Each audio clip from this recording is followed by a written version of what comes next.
वचन दिले तू मला मालिकेच्या आजच्या भागामध्ये आपण पाहणार आहोत. ऊर्जा आता काम करत बसलेली असते. ती तिचं मन कामात गुंतवायचा प्रयत्न करत असते. पूर्वाने तिला नाश्ता दिलेला असतो. तो नाश्तासुद्धा तिने पूर्णपणे संपवलेला असतो. म्हणून पूर्वा आता ऊर्जाचं कौतुक करते आणि तिला म्हणते की बघ, असं काहीच व्यवस्थित खाल्लंस ना की मग मलाही बरं वाटतं. मीही विचार करायची बंद होते. पण बरं वाटलं की तू सगळं संपवलंस. त्या दिवशी जेव्हापासनं कळलंय की शौर्य बरं आहे, तेव्हापासनं तू नीट खायला प्यायला लागलीस. हे एका अर्थी बरं झालंय असं देखील पूर्वा आता ऊर्जाला म्हणत असते. त्यावर ऊर्जा बघतच राहते, कारण ऊर्जाला ना विसरायचा प्रयत्न करायचा असतो शौर्य ह्याबद्दल. पण आता त्याला विसरणं शक्य होत नसतं. काही ना काही कारणावरनं आता सतत तो आठवत राहतो आणि त्यामुळेच आता ऊर्जाला नको नकोसं झालेलं असतं. पण आता पूर्वाला सुद्धा विषय घालायचा असतो. म्हणून पूर्वा आता तिला विचारते की मला जरा सांग की त्या दिवशी तू शौर्यला पैसे दिलेस 27,800 रुपये. ते पैसे कुठून आणले होतेस, काय आणले होतेस तेव्हा मी तुला विचारलं नाही, कारण तेव्हा तशी परिस्थिती नव्हती आपली बोलायची. पण आता आता तर तू ठीक आहेस, मग तू मला सांगू शकतेस की हे पैसे तू नेमके कुठून आणले होतेस ते, असंही आता पूर्वा ऊर्जाला विचारते. त्यावर ऊर्जाला आता काही झालं तरी आपल्या आईसोबत खरं हे बोलावंच लागणार असतं. तिला दुसरा कोणताही ऑप्शन नसतो. त्यामुळे आता पूर्वाला ऊर्जा सगळं काही खरं खरं सांगते आणि म्हणते की ते काय ना आई, खरं तर ना मला त्याला त्याचे पैसे पुन्हा द्यायचे होते, म्हणूनच मी खत्री वकिलांकडनं ते पैसे जरा उसने घेतले होते. एवढे पैसे उसने? हो. तेव्हा माझ्याकडे काही ऑप्शन नव्हता. तेव्हा मला हे पैसे घ्यावेसे वाटले आणि मग मी घेतले, कारण मला त्यावेळेला ना त्याचे पैसे देऊन टाकायचे होते आणि यासाठी मी ते पैसे घेतले. आता पूर्वा ऊर्जाला विचारते की हे सगळं ठीक आहे, पण मला मला जरा सांग की नक्की काय गडबड आहे ते, म्हणजे मला नीट कळू दे. तेव्हाच तेव्हाच मला समजेल. पूर्वा आता ऊर्जाला विचारते की एवढे पैसे देणं पॉसिबल होणार आहे का, जमणार आहेत का या सगळ्या गोष्टी. ऊर्जा म्हणते की मी त्यांना सांगितले, जे काम असेल ते सगळं काम करायला मी तयार आहे, कारण मी आता त्यांची कामं करून त्यांचे पैसे पुन्हा पेड करणार आहे. आई तू काळजी करू नकोस, थोडे थोडे का होईना 500, 1000 असे करून मी त्यांचे 27,000 रुपये पूर्ण देऊन टाकणार आहे, असं देखील ऊर्जा आता पूर्वाला सांगत असते. पूर्वा म्हणते की बाळा, ते सगळं ठीक आहे गं, पण तरीसुद्धा गं काळजी तर वाटलेत ना. कधी मी इतके पैसे कोणाकडनं उसने घेतलेच नव्हते जितके तू आज घेतले आहेस. त्यावर ऊर्जा म्हणते की आई मला कळतंय तुला टेन्शन आलं असेल, तुला काळजी वाटली असेल, पण मी तरी काय करू सांग ना. मला द्यायचे होते सो मी तसे करून देऊन टाकले. तर दुसरीकडे मात्र आता पाहायला मिळतं की इकडे मात्र आता हर्षवर्धन म्हणत असतो की काही झालं ना तरीसुद्धा मी हे लग्न होऊ देणार नाही म्हणजे नाही, कारण मला ती ऊर्जा शिंदे या घरात नकोच आहे. पण कुमुदिनीसुद्धा स्पष्टच सांगते की मी तुम्हा लोकांना विचारत नाही आहे, मी तुम्हा लोकांना सांगते की ऊर्जाचं आणि शौर्याचं एकमेकांवर खूप जास्त प्रेम आहे आणि दोघंही जण एकमेकांशिवाय नाही राहू शकत, आणि त्याचसाठी मी तुम्हाला ह्या सगळ्या काही गोष्टी सांगते, असंही आता बोललं जात असतं. जेव्हा या सगळ्या गोष्टी पुन्हा एकदा कुमुदिनी आजी सांगते ना, तेव्हासुद्धा हर्षवर्धन ऐकायला तयार नसतो. हर्षवर्धनने सरळ सांगितलेलं असतं की तो माझा मुलगा आहे आणि त्याच्या आयुष्याचे निर्णय मी घेणार आहे, असं देखील म्हटलं जातं. पण तरीसुद्धा इकडे कुमुदिनी आजी म्हणत असते की जो तरी तुमचा मुलगा असला ना तरीसुद्धा त्याच्यावर माझा हक्क आहे, माझा अधिकार आहे. मला फक्त सांगा की माझे हक्क अधिकार त्याच्यावर नाही आहेत ते, मग माझा निर्णय काय असेल ना तर मी माझा घेईन, फक्त तुम्ही बोला, असं देखील आता कुमुदिनी आजी जी आहे ती बोलत असते. कारण त्या दोघांचे एकमेकांवर प्रेम आहे आणि त्या दोघांना वेगळं तुम्ही करू शकत नाही, असंही आता सांगितलं जातं. आता हर्षवर्धनसुद्धा तेवढाच पेटून उठलेला असतो, कारण आहे ना त्याला या सगळ्या गोष्टी नको असतात की आपल्या घरची सून ही शौर्याची बायको ऊर्जा होणार ही गोष्ट त्यांना खपत नसते. आणि त्यामुळेच ना आता ते सरळ म्हणतात की नाही म्हणजे नाही, आमचा विचार पक्का झाला आहे आणि त्यामध्ये कोणताही बदल होणार नाही. पण तुम्ही लोक का समजत नाही आहेत ना, मुळात मला तेच कळत नाही आहे, कारण ही पूर्वासुद्धा हे सगळं काही ऐकायला तयार नाही आहे. काय पूर्वाचा काय संबंध येतो या सगळ्यात असं आता हर्षवर्धन बोलू लागतो. त्यावर मात्र आता इथे कुमुदिनी आजी सांगते की पूर्वाचा संबंध येणारच ना, कारण पूर्वा ऊर्जाची आई आहे आणि मी तिलासुद्धा हे सगळं सांगितलं आहे. म्हणजे पूर्वालासुद्धा या सगळ्या गोष्टी माहिती आहेत. आणि लगेच आता दिव्या असते, तीही म्हणते की माझ्या आईला हे सगळ्या गोष्टी माहिती आहेत. मग आता मी स्वतः चाळीत गेले होते लग्नाची मागणी घालायला, म्हणजेच मला शौर्याची बायको ही ऊर्जा व्हावी हे आधीपासून वाटतं आणि म्हणूनच मी लग्नाची मागणी घालण्यासाठी गेले होते. लग्नाची मागणी घालायला मी गेलेली असताना मला तिने सरळ सरळ नकार दिला. का तर हर्षवर्धन त्याचा बाप आहे यासाठी. म्हणजे तुम्ही मला नकळत या सगळ्या गोष्टी माझ्या मुलाच्या बाबतीत करताय, हे कितपत योग्य आहे? तुम्हाला कळतंय का तुम्ही काय करताय ते? असंही आता म्हटलं जातं. आणि जेव्हा या सगळ्या गोष्टी बोलल्या जातात ना, तेव्हा मात्र आता कुमुदिनी म्हणते की जेवढा मुलगा तुमचा आहे ना, तेवढाच तो नातूही माझा आहे. त्यामुळे त्याच्या बाबतीत कोणते निर्णय घ्यायचे ना, याचा अधिकार मलाही आहे. पण दुसरीकडे हर्षवर्धन म्हणतो, मी काही झालं ना तरीसुद्धा ऊर्जाचं आणि शौर्याचं लग्न होऊ देणार नाही. त्यावर मात्र आता आजीही म्हणते की मीही बघते की कसं होत नाही ते, कारण या सगळ्या गोष्टी मी तुमच्या कानावर घालत नाही आहे. तुम्हाला मी सांगते, शौर्याची बायको होणार ती फक्त आणि फक्त ऊर्जाच, त्यामध्ये कोणतेही बदल होणार नाही. आजीने ठणकावूनच सांगितलेलं असतं. आजी जेव्हा हे सगळं ठणकावून बोलते तेव्हा मात्र आता विजयासुद्धा मध्ये पडत बोलत असते की प्रत्येक वेळेला तुम्ही कसे काय निर्णय घेऊ शकता? म्हणजे या घरचे निर्णय तुम्ही आणि हे मिळून घेतात हे मला सगळं काही माहिती आहे, पण तरीसुद्धा माझ्या मुलाच्या बाबतीतला निर्णय मी तुम्हा लोकांना घेऊ देणार नाही. तो निर्णय सर्वस्वी माझा असेल. मी घेईन माझ्या मुलाच्या आयुष्याचा निर्णय. तुम्हा कोणालाच तो मी घेऊ देणार नाही, असंही आता म्हटलं जातं. जेव्हा या सगळ्या गोष्टी बोलल्या जातात ना, मात्र हर्षवर्धन म्हणतो की तुम्ही दोघीही शांत व्हा. काही झालं ना तरीसुद्धा शौर्याचं लग्न हे मी ऊर्जा शिंदेसोबत होऊ देणार नाही आहे. मी तुला सांगितलं आहे हर्षवर्धन फायनल की ऊर्जा शिंदेसोबतच शौर्याचं लग्न होणार आहे, कारण तो तिच्यावर मनापासून प्रेम करतो. त्याचं बाकी इतर कोणावर प्रेम नाही आहे. आता नेमकी अर्पिता आलेली असते आणि अर्पिताने दारावर उभं राहून आता हे सगळं काही बोलणं ऐकलेलं असतं. आणि जेव्हा अर्पिता हे सगळं काही बोलणं ऐकते तेव्हा मात्र आता अर्पिताला खूप मोठा धक्काच बसतो. आणि इकडे आता सरळ सरळ सांगितलेलं असतं आजींनी की शौर्याचं प्रेम आहे ऊर्जावर आणि शौर्य आणि ऊर्जा दोघंही जण एकमेकांशिवाय राहू शकत नाही. या सगळ्या गोष्टी आता अर्पिताने ऐकलेल्या असतात. अर्पिताच्या मनात आधी काहीतरी शिजत होतंच, त्यात आता तिला हा क्ल्यू मिळालेला होता. त्यामुळे सगळ्याच गोष्टी अगदीच क्लिअर झालेल्या होत्या. कोणत्याही गोष्टी आता अशाच राहिल्या नव्हत्या. पण आता दारावर जेव्हा अर्पिता आली हे सगळ्यांना समजतं तेव्हा सगळीच जण अर्पिताकडे बघत राहतात. दुसरीकडे आता ऊर्जाच्या पाठीवरनं हात फिरवत पूर्वा तिथे उभी असते आणि पूर्वा ऊर्जाला म्हणते की मुलं कधी मोठी होतात ना काहीच कळतच नाही बघ.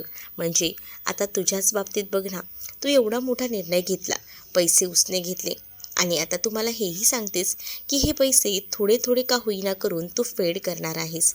पण या सगळ्या गोष्टी बघूनच ना मला ह्या सगळ्या गोष्टी वाटत आहेत की तू कधी मोठी झालीस. म्हणजे कधी कधी असं वाटतं ना की मीच कुठेतरी कमी पडते की काय. अगं तसं नाही गाय, तसा गैरसमज करून घेऊ नकोस. काय ना, पैसे भरायचे आहेत तर ते मी कसेही भरू शकते. म्हणजे मी सांगितलं आहे खत्रीच्या असिस्टंटलासुद्धा जे काही काम असेल ना ते पडेल ते काम मी करायला तयार आहे. फक्त काम करण्यासाठी मी तेवढी तत्पर असली पाहिजे. पण मी ती कामं करून एक्स्ट्राची त्यांचे पैसे त्यांना पुन्हा देऊन टाकणार आहे, असंही आता सांगितलं जातं. आणि जेव्हा या सगळ्या गोष्टी ऊर्जा म्हणते तेव्हा पूर्वा तिचं कौतुक करत असते आणि म्हणत असते की बाया खरंच गं, म्हणजे कधी कधी म्हणतात नाही का, एखाद्या वाईट गोष्टीतनं सुद्धा कधी कधी चांगलं घडत असतं. तसंच मला हे बघावंसं वाटतंय आणि तसंच मला काहीसं वाटतंय, असं देखील आता पूर्वा ही ऊर्जाला बोलत असते.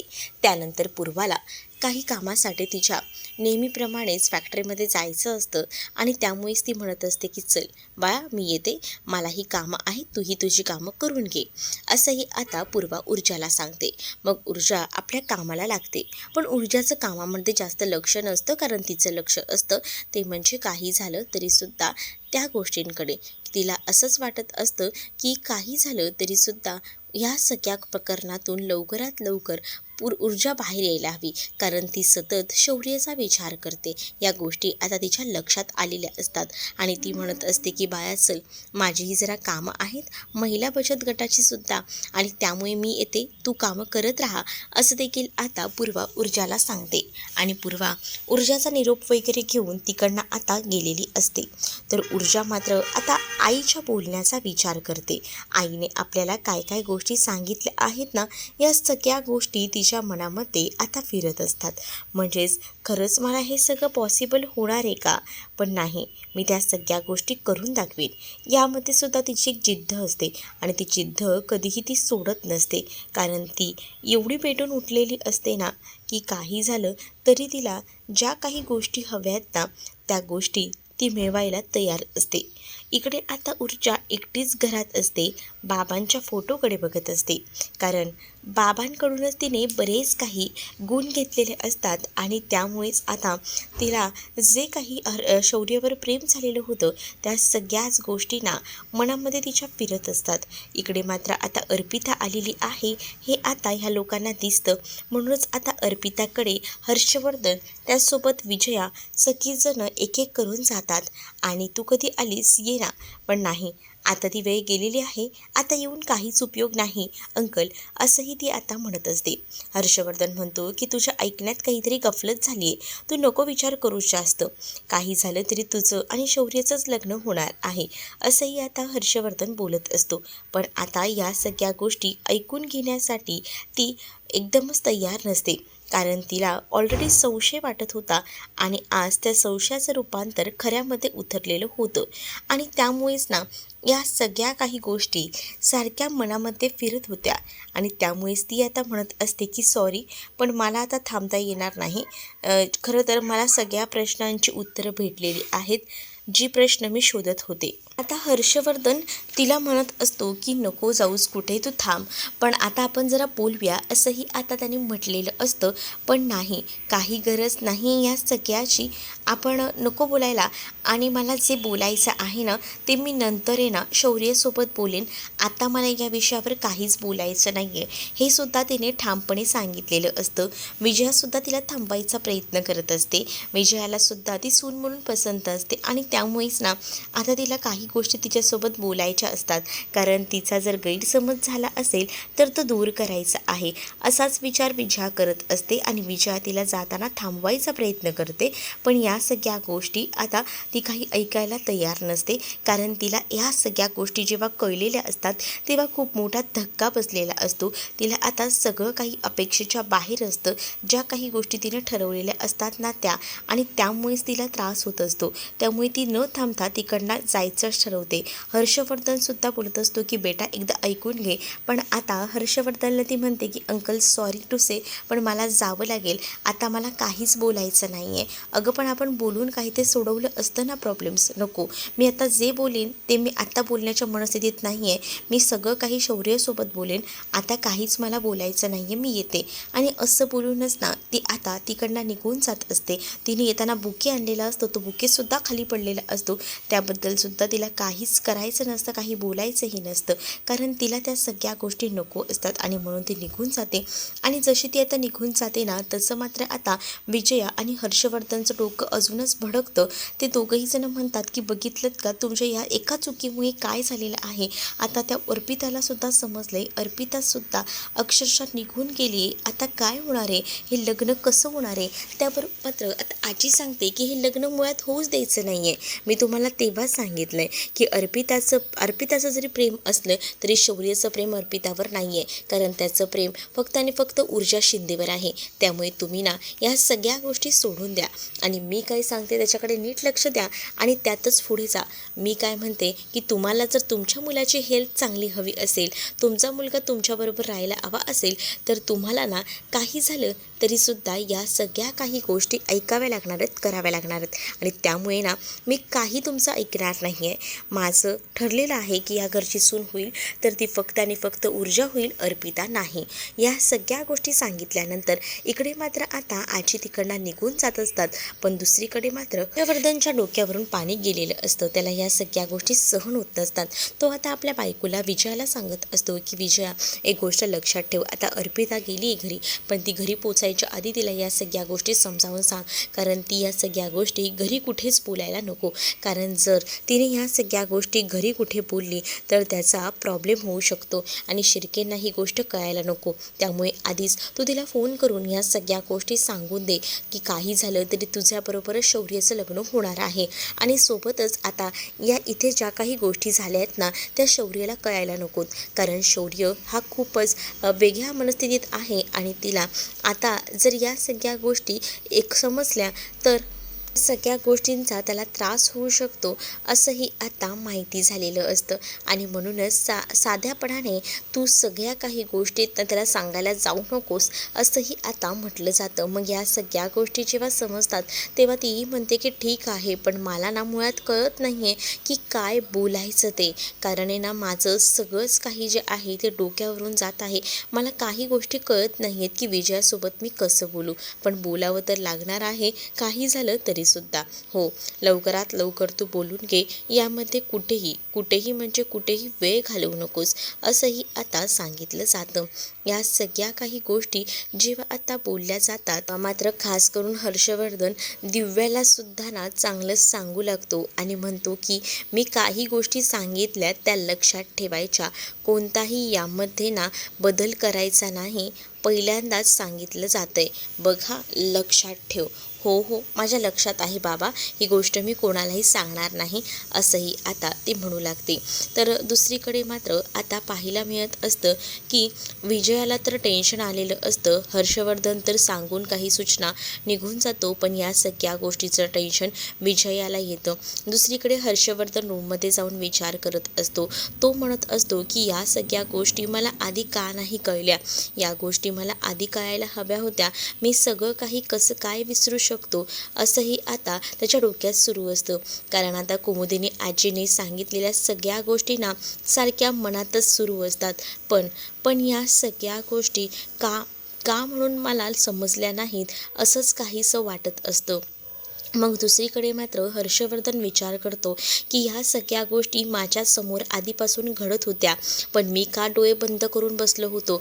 कारण आता त्याला सगळ्या जुन्या गोष्टी आठवू लागतात. म्हणजे त्यावेळेला ना त्याला आठवतं की या सगळ्यामध्ये काहीतरी गडबड होती. म्हणजे या आधीसुद्धा त्याने पाहिलं होतं की ह्या सगळ्या गोष्टी झाल्या होत्या, पण त्या कशा आणि काय हे काही केल्या त्याला आठवत होतं. म्हणजेच होळीच्या दिवशी जे काही त्याचं येणं, त्यानंतर तो भांग पिऊन आल्यावर कसा नाचत होता, त्याचबरोबर जेव्हा ऊर्जाचं सामान इकडे तिकडं फेकलं गेलेलं होतं तेव्हासुद्धा तो कसा चिडून माझ्याशी वाद घालत होता. या सगळ्या काही गोष्टी मी कशा काय विसरू शकतो असंही आता इकडे म्हटलं जात असतं. हर्षवर्धनच्या डोक्यात सतत तोच विचार सुरू असतो. त्यालाही कुठेतरी वाटत असतं की नाही, या गोष्टी थांबायला हव्यात, पण या कशा हे काही केल्या आता समजत नसतं. दुसरीकडे मात्र हर्षवर्धन म्हणतो की हे प्रकरण दिसतं तेवढं सोपं नाही आहे. म्हणजे आज ऊर्जाला जी गोळी लागणार होती ती शौर्याला लागली. हे तर ऊर्जाने मुद्दामून घडवून आणलेलं नसेल ना, कारण ऊर्जाला सूड उगवायचा आहे आणि त्याचसाठी ती हे सगळं करत नसेल कशावर ना, असाही विचार ना आता मनामध्ये कुठेतरी येऊ लागलेला असतो. आणि जेव्हा या सगळ्या काही गोष्टी समजतात ना तेव्हा मात्र आता पाहायला मिळतं हर्षवर्धन त्याच सगळ्या गोष्टीचा विचार करतो आणि हे प्रकरण साधं सोपं नाही आहे. या प्रकरणाकडे जरा व्यवस्थित बारकाईनं लक्ष ठेवायला लागणार आहे हे सुद्धा हर्षवर्धनला बरोबर कळत असतं. मग हर्षवर्धन आता या सगळ्याचा विचार करत असतो, कारण त्याला हे प्रकरण साधं वाटत नसतं. दुसरीकडे आता ऊर्जा विचार करते की शौर्याला कॉल करू का. शौर्याला कॉल केल्या केल्यानंतर तो माझ्याशी बोलेल का तो आराम करत असेल का खरंच शौर्यवर माझा आता अधिकार नाही उरलेला असंही कुठेतरी मनामध्ये तिच्या वाटू लागलेलं असतं. आणि त्यामुळेच ना आता थोडा विचार ती करत असते. पण शौर्यला फोन करण्याआधी ती आता ठरवते की नको, शौर्य हा माझा कुठे, माझे त्याच्यावरचे अधिकार संपलेले आहेत असंही ती आता काहीसं एकटीच बडबड करत म्हणत असते. तर दुसरीकडे मात्र आता पाहायला मिळत असतं की जेव्हा या सगळ्याचा ती विचार करत असते ना, तेव्हा मात्र आता मनामध्ये बऱ्याच काही गोष्टी तिच्या सुरू असतात. आणि त्याच वेळेला मात्र आता पाहायला मिळतं की हे सुद्धा आठवतं की अर्पिताने म्हटलेलं होतं की तिचं त्याच्यावर खूप जास्त प्रेम आहे आणि या सगळ्या गोष्टी आठवू लागलेल्या असतात आणि त्यामुळे ना तिला त्रास होतो. मग खरंच आपला काय उपयोग आहे या सगळ्यात असंही तिला वाटत असतं. म्हणूनच ती फोन करायची मध्येच थांबते. पण नंतर आहे ना आता मात्र तिच्याच फोनवर कुमुदिनी आजीचा फोन आलेला असतो. कुमुदिनी आजी म्हणत असते की शौर्य कसा आहे आजी, शौर्य बरं आहे का असंही आता ती विचारत असते. त्यावर कुमुदिनी आजी सांगते की मी तुला सगळ्या गोष्टी सांगेन पण त्यावर सुद्धा एक अट आहे, ती अट मान्य असेल तर बघ असंही आता म्हटलं जातं. त्यामुळे ऊर्जा आता विचार करू लागते की नेमकी कोणती अट. पुढील भागामध्ये आपल्याला पाहायला मिळतं हर्षवर्धनने खूप जास्त विचार केलेला असतो. विजयाला सांगितलेलं असतं की हे प्रकरण जे आहे ते तुला दिसतं तेवढं सोपं नाही आहे, यामागे सुद्धा काहीतरी हेतू आहे, डाव आहे आणि जोपर्यंत त्या गोष्टी कळत नाही ना तोपर्यंत मी कोणत्याही गोष्टीत पुढे जाणार नाही, कुठेही हे करणार नाही असं देखील आता हर्षवर्धनने विजयाला सांगितलेलं असतं. विजया जी आहे ती आता खूपच एकदम संतापलेली असते. तिलाही काही गोष्टी कळत नसतात. पण दुसरीकडे मात्र हर्षवर्धनने सांगितलं आहे म्हटल्यावर तिला तर आता या सगळ्या गोष्टी ऐकाव्या लागणार असतात. दुसरा काही ऑप्शन नसतो. दुसरीकडे आता पाहायला मिळत असतं की इकडे आता ऊर्जा जी आहे ती एका चहा सेंटरमध्ये चहा पीत बसलेली असते. तेवढा शौर्य तिथे येतो आणि शौर्य म्हणतो की असं काय, चहा खारी खायचा नियम हा आपल्या दोघांचा एकदम आहे आणि आपण हे सगळं काही विसरू शकत नाही. एकत्रच आपण चहा प्यायतो ना, मग मग आता ही चहासुद्धा आणि खारीसुद्धा आपण एकत्रच घ्यायची असंही तो आता तिला म्हणत असतो. त्यावर ऊर्जाच्या चेहऱ्यावर स्मित हास्य येतं. तर तुम्हाला हा भाग कसा वाटला आहे कमेंटमध्ये नक्की सांगा. असेच अपडेट पाहण्यासाठी चॅनलला सबस्क्राईब करा.